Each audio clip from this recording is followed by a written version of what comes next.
Blog Talk Radio. Following ingredients include a look behind the scenes. Cook uncovered until hot. Add grooves to taste. I would like, if I may, to take you on a strange journey. Once upon a time, there was a little girl.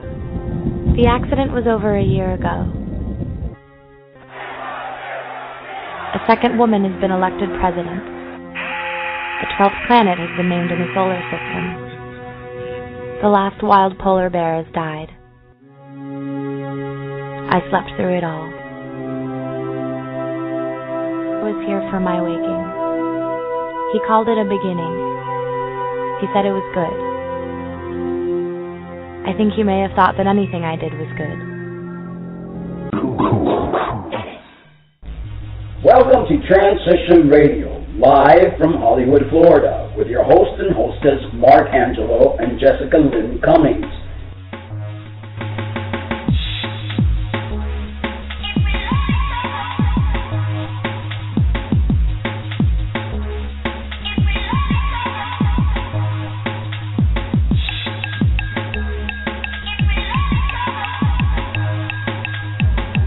Show for trans folks by trans folks, here to let your voice be heard.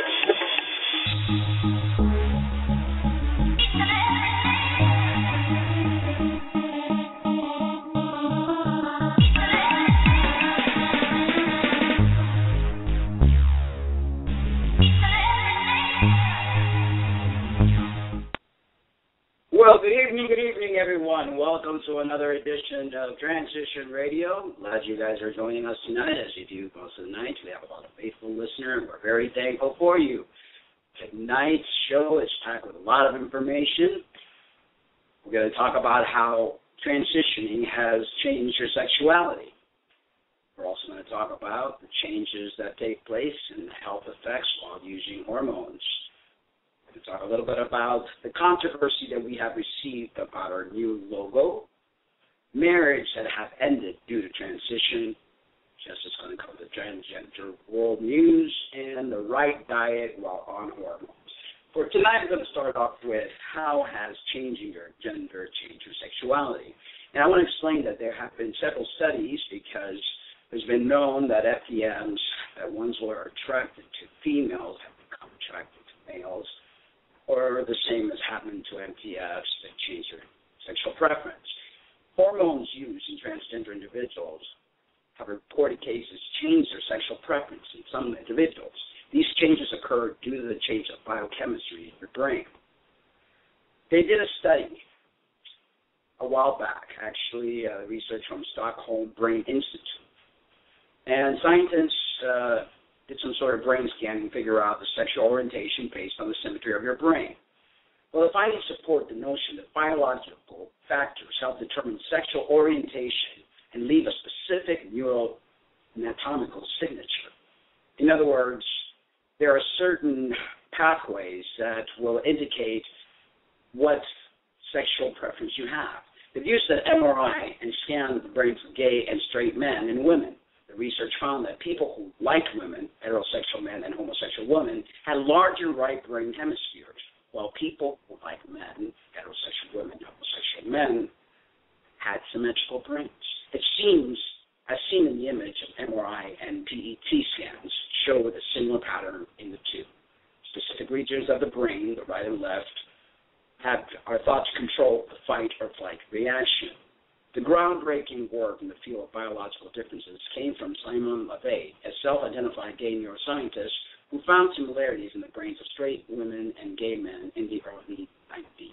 LeVay's recent study seems to back his research that was done much earlier. Now, the reason this has anything to do with transgender people is by using the hormones, you're creating new pathways and new biochemical changes in the brain and even the size of your brain. So that, in my opinion, is what causes the changes in sexual preference. These studies simply imply that the brain of gay men have functional similarities to those of straight women, and that homosexuality is not a moral choice, but one of biological substrate. Now, hormonal changes and the effects on health is something that's very important to know about. Absolute history of estrogen-sensitive cancer, for example, breast cancer, or the history of thromboembolic disease, unless you provide some sort of anticoagulant therapy.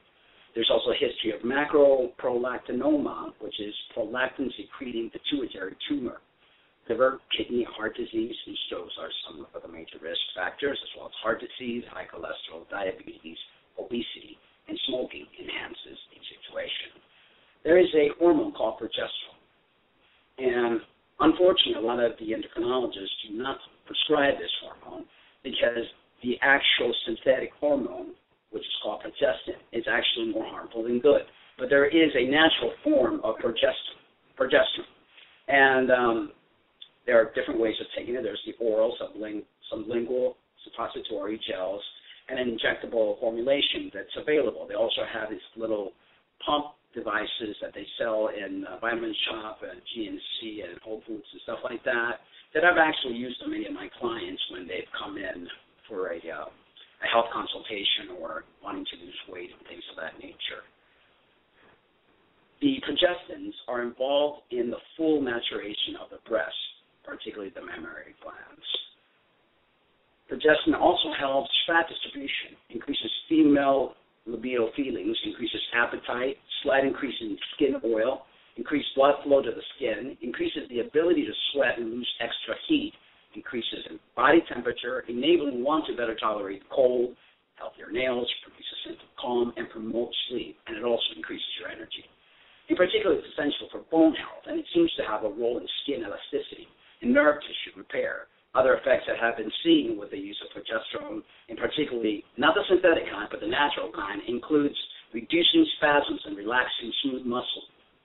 Gallbladder activity is reduced, bronchi are widened and helps with respiration, and it's an anti-inflammatory agent and reduces the immune response, normalizing blood clotting and vascular tone. We have to be careful with the synthetic form progestin. That's in many of the formularies that they have in pharmaceutical. These are associated with increased risk of breast cancer, which is not seen with the natural form of progesterone. And now Jessica is going to go over the transgender world news. Okay. Tonight I got an interesting article on somebody named Janet Mock. And we got a caller, so before Jessica goes into trans news, we're going to go and see what caller number one. Hello, caller number one. What is your name and where are you calling from? Hi, and my name's Angela. I'm calling from Oklahoma. Welcome. Hey. I have a child. She's 15, and her little sister brought down a letter saying that the 15-year-old wanted a sex change. Do you have any advice for parents? Because I think this stems from a trauma she suffered at age 5. Because she even recently got her hair cut. She walked to a hair salon and they chopped her hair off. And it looks exactly, and I mean exactly like her rapist. When she was 5 years old, the rapist, his hair, this hairstyle. Do you think it results from trauma, or is this genetic, or? This is actually a biological condition, and it takes place in utero at 8 weeks' time when the fetus is being developed. And what takes place, and it's a very long explanation, but I'll try to make it as simple as possible. At 8 weeks' time, our gender center is developed. And a lot of times when there is either trauma during the course of the mother may take some sort of medication, a lot of stress, sometimes when it's like the third or fourth child that the hormonal balance is totally off whack, the brain will develop as one way and the genitalia will develop as another. In other words, there is an incongruency between the brain and the genitalia. 1 out of 80 child has some form of gender identity anomaly. This is not linked to any kind of trauma, rape, or anything of that nature. This is something that is very biological, and there is a lot of studies that report this. Well, I was just curious because, I mean, she was so girly up until that time of the trauma, when she was 5. I mean, everything changed, and there is what we call major milestones throughout the lifespan of an individual. Some individuals know from as early as age of 3, which is my case. Some individuals really do not start demonstrating the behavior till later on in life. It all depends on the hormonal surge, because this is very much hormonally related. Okay, I'm just trying to wrap my mind around it. Life is crazy right now, and oh my goodness, I don't know. My situation when I was younger, my situation is similar to that of Mark's. I knew that there was something different about me when I was 5. I felt like I was a girl. To move forward later in life, because of the bullying, and when I tried to be myself at a very young age, when I became socially interactive, it kind of backed me in a corner to try to live my life as a boy, because that's what everybody was telling me, that this is what I was. So I felt I had to conform to that. So basically, my whole life I spent living as somebody that I wasn't, out of fear. And what it ended up causing, the actual clinical issues that it caused as I got into my puberty stage and everything like that. I mean, as I got into about 17, 18, I started having panic attacks. I started having major panic attacks when I was in my 20s, so severe that paramedics, when they came to pick me up from my house, they actually thought that I was having a stroke and rushed me to the hospital. Because of these severe panic attacks, I went to many doctors, many specialists, and they all, there's a lot of medical conditions that can come from this, as well as psychological. Let me ask you a question. Does she exhibit some form of attention deficit disorder, some form of OCD, anxiety? No OCD, no anxiety. She has ADD. She has auditory processing disorder severely. Even at 11, she was testing at a college sophomore level in reading comprehension. She's highly intelligent. But it's such a difficult life to lead, I believe, because of the way the world is. It is. I don't want her going through the stress of that. I was like, well, let me find you a nice lesbian girl, Let me do this, let me do that. And she keeps going back to this. It's not about sexuality. Gender identity is... Oh, I get that. I know gender issues are not to be confused with sexual issues, I get that, but this was my way of bargaining, so to speak, Let me ask you this. Who wants their child to struggle more than they have to? Oh, definitely. My mother went through a very hard time. Let me ask you this. Are there any gender specialists in the area that would be able to determine, and that's why it's very highly recommended? Well, we just got a psychiatrist, but on Monday their insurance was canceled. I have 2 daughters. So I'm trying to get their insurance reinstated. I was so close to getting her to someone. And now the insurance, it's just one thing after another. I just find it overwhelming. And she's a good girl. She doesn't curse. She's a good child, let me put it that way. She's a good child. She doesn't curse, and she's well-adjusted. She's kind. She's compassionate. She's homeschooled.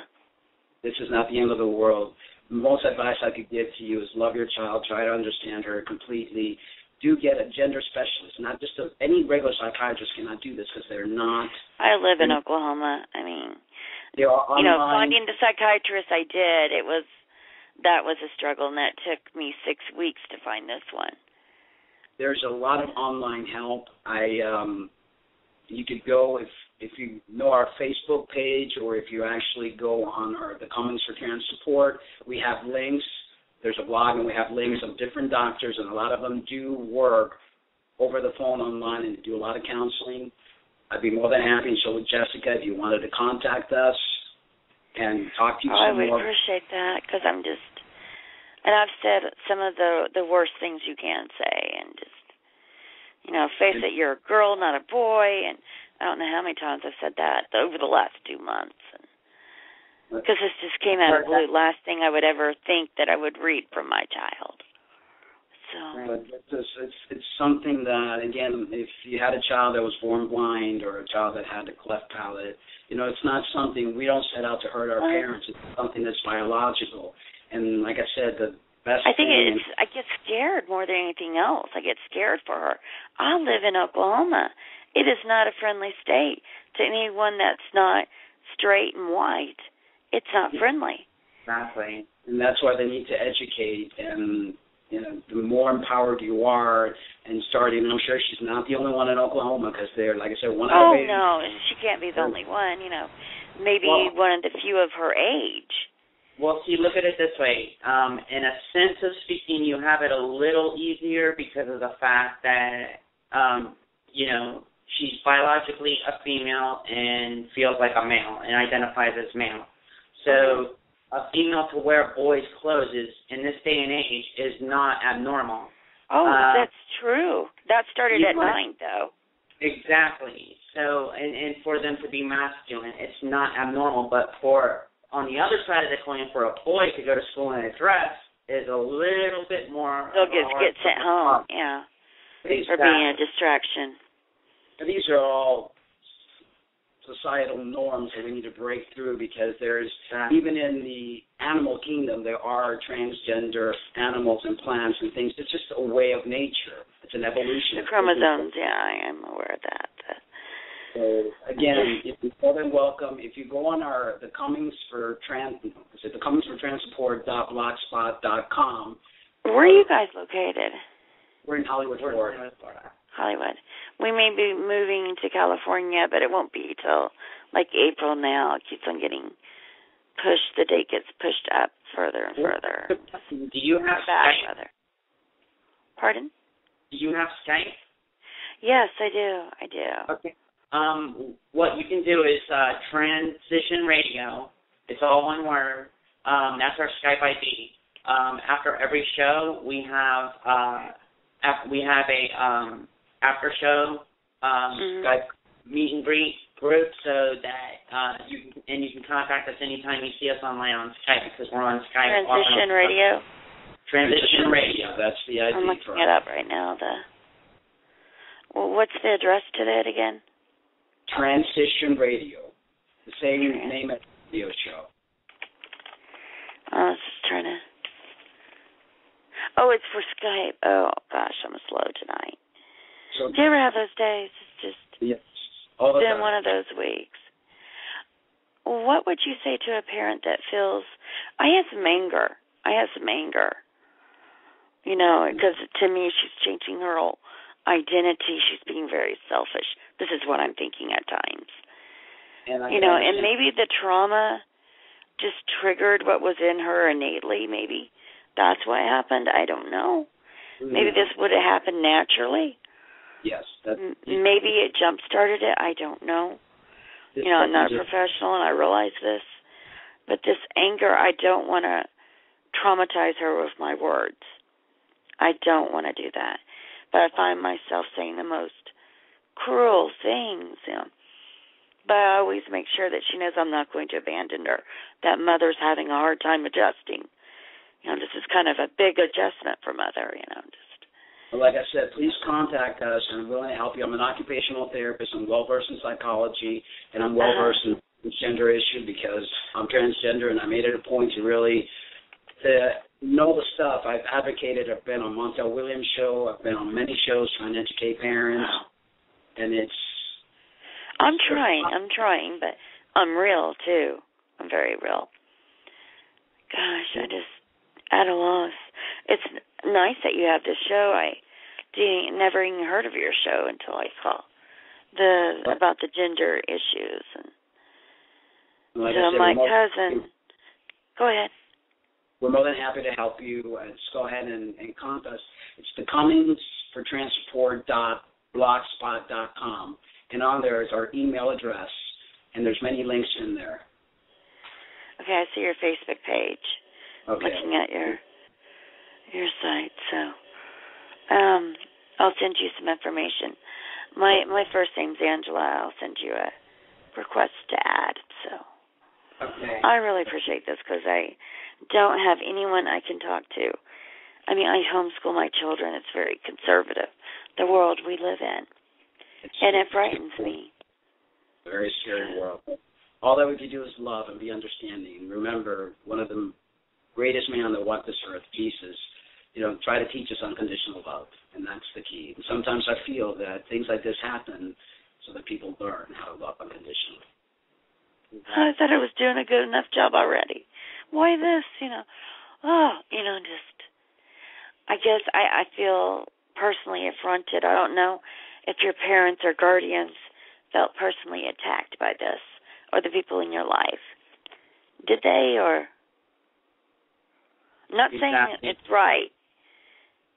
It's just all about education and all about realizing that what we think is bad sometimes it's not really bad. It's just things that happen in the world. And learning how to forgive, learning how to accept and have tolerance. And that's what we're here to teach the world, to be tolerant to things that are different. Exactly. Just because they're different doesn't mean they're wrong. Oh, I know. Different, not less, that type of mentality. But this is about an identity. This isn't a disease. This is a state of being, their identity. And who I thought she was has been completely wiped away, other than she's kind and compassionate. Her character is still intact, but the essence of who she is, who my child is, has totally been transformed. She's still your child no matter what, and she needs you. She needs you now. Oh, she does need me. And you're her advocate. Her father rejected her a long time ago. You're her advocate. Right. And you're her angel. And remember that. That is your child. Advocate. That's a special bond that you don't want to lose between, child and mother. It's one of the most significant bonds that you could ever have. And, children always going to grow up exactly the way that the parents ideally see fit for them to grow up. And that's because they have their own mind. They have their own inner feelings and things that they're dealing with on the inside, especially through puberty, which is the roughest time. I've gone through it twice. Imagine if this was hard for you, how hard it is for her. I can't imagine that, because we do live in an ultra-conservative world. Like the lady who sings the Tea Party anthem song, the Tea Party people. She was in one of our homeschool co-ops. I mean, I can't tell you how ultra-conservative some of the groups that I work with are. And it scares me more than anything else, the safety of my child. And I'm hoarse right now. The key is education. Like I said, we're more than glad to help if we could do some sort of online group to help educate, to arm you with all the information you need so that you could be that advocate for your child. Yeah, and I've done a lot of advocate work, autism and safe vaccine advocate. I thought I was almost done. Let me ask you this last question. When you came out to your family or loved ones, the ones that were really key to you, what's a way they could have acted or responded in kind that would have made it easier for you? It would have made it a lot easier if my mother was not very understanding. My father was, and I was very close to my mother. And I felt almost like totally abandoned because I was always there for her during many of her struggles. And she accepts me now. It's taken her years, and I've forgiven her. But it's very important because there's nothing like a mother's love. Okay. That is extremely important. And what about your co-host? Yeah, Jessica. My situation is a little different. I grew up without a father, so I was raised by a single mother. And basically, every little avenue that I tried to venture towards coming out to my mother, it got brushed aside and under the carpet. So that's what led me to a lot of my issues in the future. If she would have been more supportive of me in the things that, when I knew who I was, but she didn't, so I had to hide it. So if you would have basically been a little more supportive, I did come out to her when I transitioned. I started my physical transition 2 years ago when I turned 36. And I wish I would have started a long time ago, but I did not have the guts to be who I was. I did what I had to do to conform to society's, expectation, my mom's expectations. I got married. I had a child. I'm now divorced.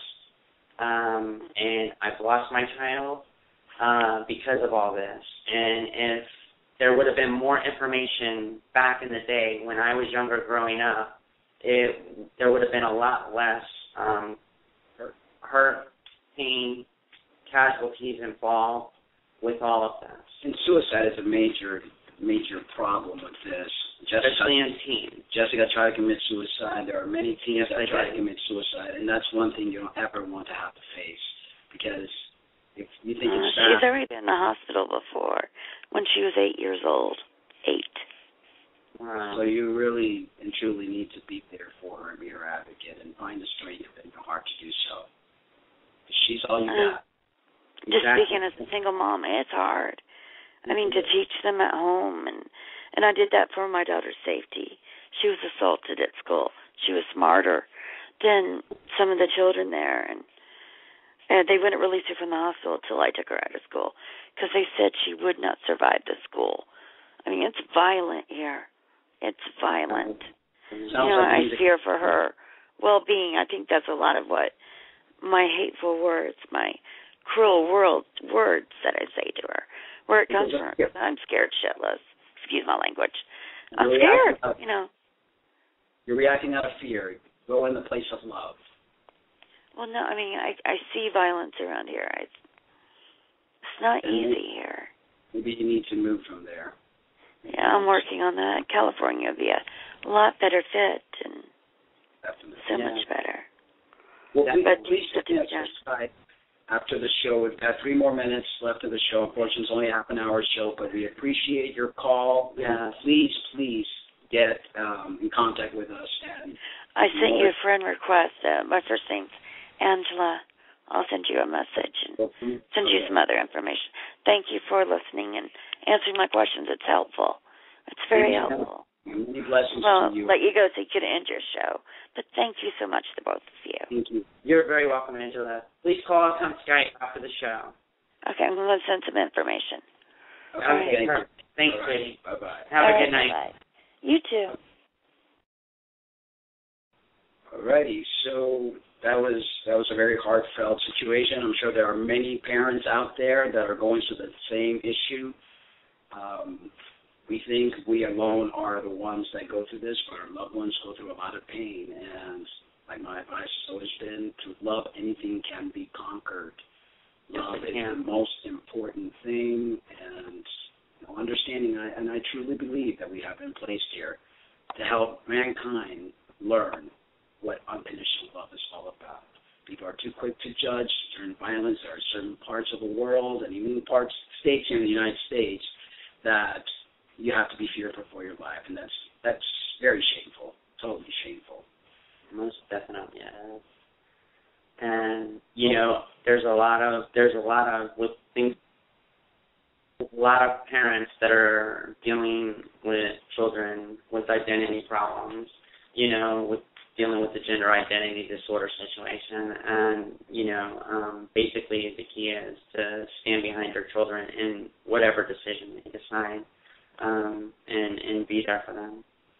Well, since we've got 1 minute and 10 seconds left of the show, the remainder of news and all the other stuff will be held for Monday night.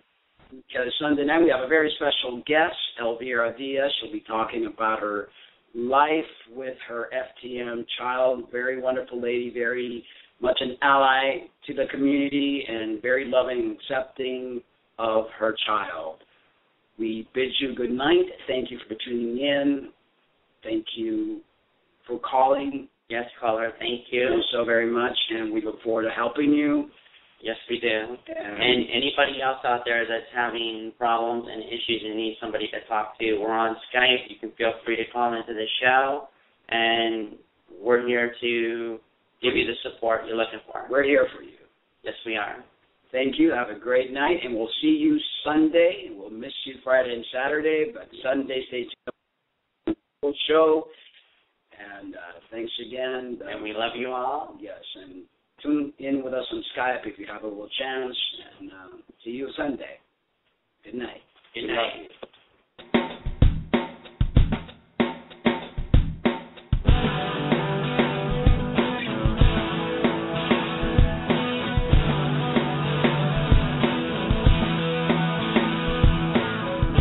Turning water into wine, the cheapest trick they could find. He walked on water, so they say. The Son of God is on its way. Do you believe? Can you conceive that our Maker only has one Son? Are you afraid to look within? You are that Son they speak of. The return of the Christ consciousness. The return of the Christ consciousness. The return of the Christ consciousness.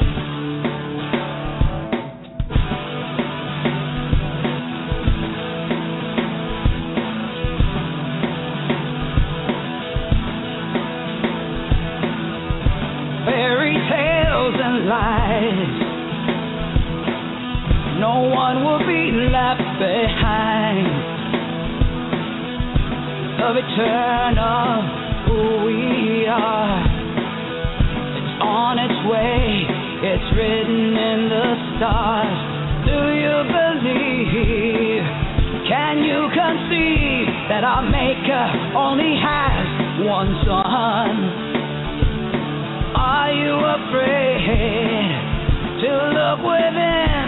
You are that Son they speak of. The return of the Christ consciousness. The return of the Christ consciousness. That's right. The return of the Christ consciousness.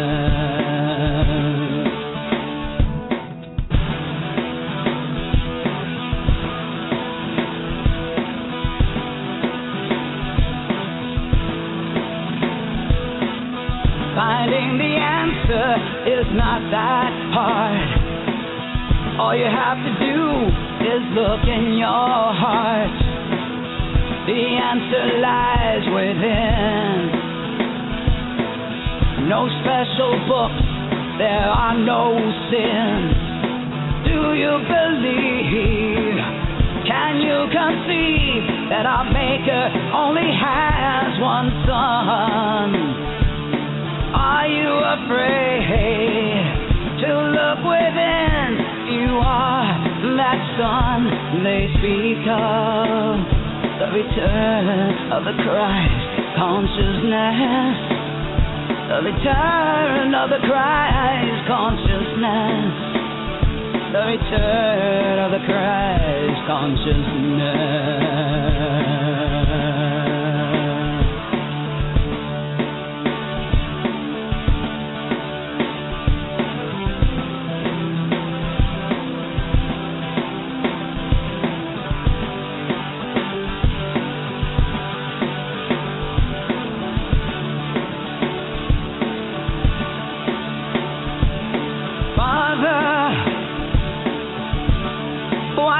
They see it,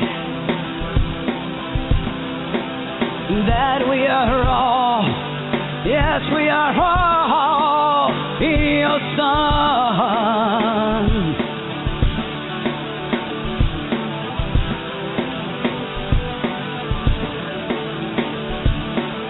The return of the Christ consciousness. The return of the Christ consciousness.